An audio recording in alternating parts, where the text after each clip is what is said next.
Welcome to Council Connection. I'm Dean Brookie, Mayor and Durango City Councilor. This program is designed to give you a snapshot of the happenings at the most recent Durango City Council meeting. This time we look at the February 2nd meeting.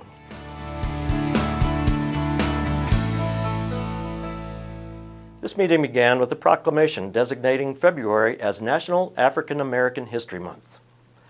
The proclamation was proposed by the City Employees Core Team. This proclamation was brought forward by the Core Team as part of our ongoing diversity, equity, and inclusion initiatives, and in recognition of National African American Heritage Month. As the city begins to build DEI considerations into everything we do, the Core Team has been working on to start normalizing conversations around race and equity. The proclamation recognizes and celebrates African American history while drawing attention to persistent inequities and the need for action. To mark National African American History Month, Durango Government Television is featuring 3 short videos produced by Denver Public Schools. These videos explore Black miners of Colorado, Tuskegee Airmen of Colorado, and the history of the Five Points area of Denver. They can be viewed at various times on DGov now through February 16th. 3 of the 10 items on our consent agenda were removed for further discussion.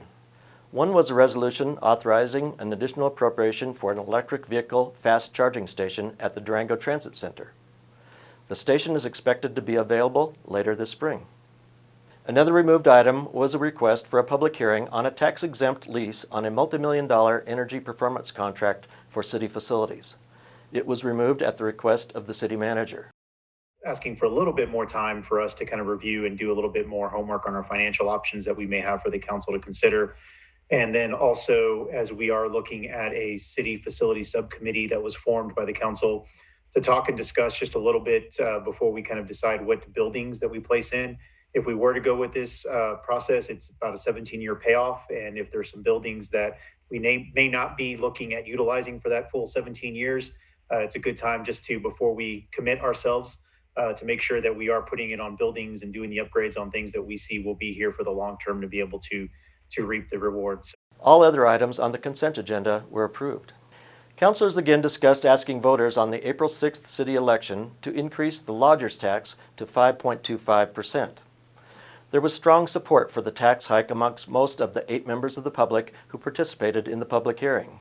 For your reference, all of the major organizations and associations in town are in support of this increase to 5.25%, with at least 55% of that going towards sustainable tourism marketing.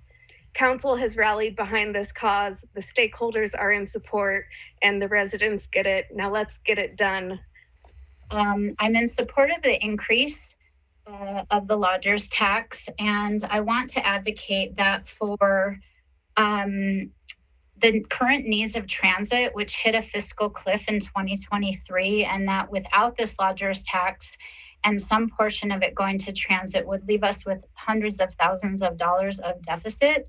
I want to thank you guys for taking this issue on. Our community has had the same lodger's tax rate since the 80s, as I understand, and I appreciate you guys for bringing it to this point. And on behalf of BID, I just wanted to say to the council and on the record that the BID is in support of an increase in lodger's tax as you guys have proposed. For starters, I'd like to state that I am in support of the lodger's tax increase to support the marketing efforts for Durango, specifically Visit Durango's efforts to market our town.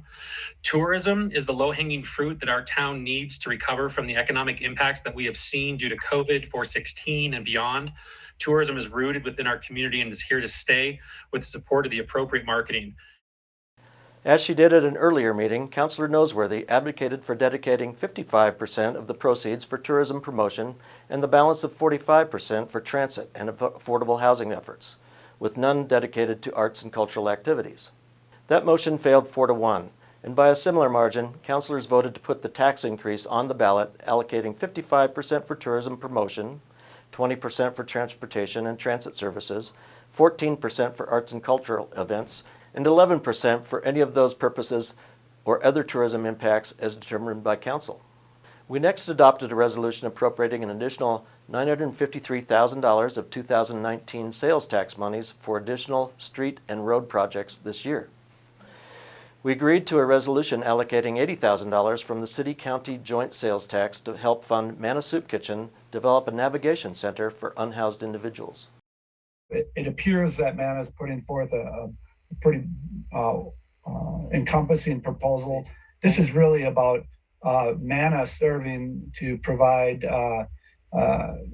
I think the navigation center term is a good one, because if there's services needed for individuals that are unhoused or struggling with housing, they can come to MANA and talk through what issues, what services they need. There would be the function of the employment navigation as well. So there's a broad range of things here. As you will recall, MANA has really shifted their strategic plan to be more encompassing than a soup kitchen, which I think over the years they have been doing a lot more than just being a soup kitchen. But the idea of in-person dining with COVID, I think there was a rethink on all of that with the adoption of the plan, a rethink. The city has rolled out its utility forgiveness program for residents and businesses adversely impacted by COVID-19. Details and application information are available at durangogov.org/dbrf. Applications will be accepted through March 21st.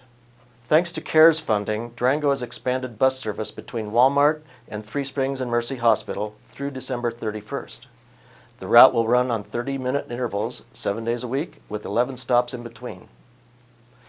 Durango Parks and Rec has scheduled 2 virtual community meetings to explore management of wakeless use at Lake Nighthorse Recreation Area. They are Monday, February 22nd, 4:30 to 6:30 p.m., and Wednesday, February 24th, 4:30 to 7 p.m. Advanced registration is required. Email rec@durangogov.org with your name and primary area of interest for your recreational experience at Lake Nighthorse. Our next study session will be Tuesday, February 9th at 4 p.m. Our next regular council meeting is Tuesday, February 16th at 6:30 p.m. Agendas for meetings are posted at durangogov.org/meetings. And that's Council Connection for the February 2nd Durango City Council meeting. I'm City Councilor and Mayor Dean Brookie. Thanks for joining us, and remember, you can always contact your city councilors via email at citycouncil@durangogov.org.